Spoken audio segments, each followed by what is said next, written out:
isi nitaguha umurimo ukora uzasubira imbere muri wowe urebe icyo we waje uyizaniye. Ibyo nibyo twita impano.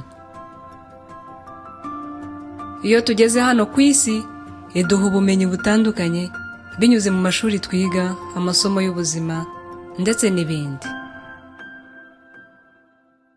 Nta muntu utagira impano muri we. Niba utarayihishura, iki ni cyo gihe.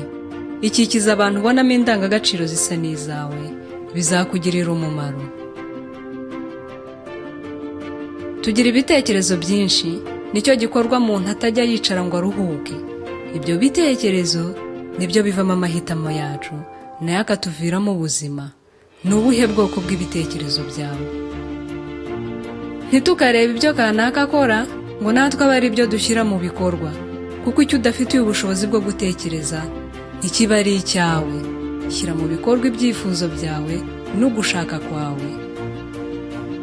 Umurimo wose uhisemo gukora ujye uwukorana kwiyemeza. Umurimo wose ukoranwa urukundo kandi ntutera ubute. Sezerera ubushomeri, reba icyo wifitemo wahereza isi. Wikwita ku ngano yabyo, igira icyo ukora niyo cyaba gito. Tangira ubu. Urumva ari iki wamarira isi? Icyo nyine utekereza gihuze n'ubumenyi ufite, uzagikorana ubuhanga maze ubashe kubaho kandi uriho.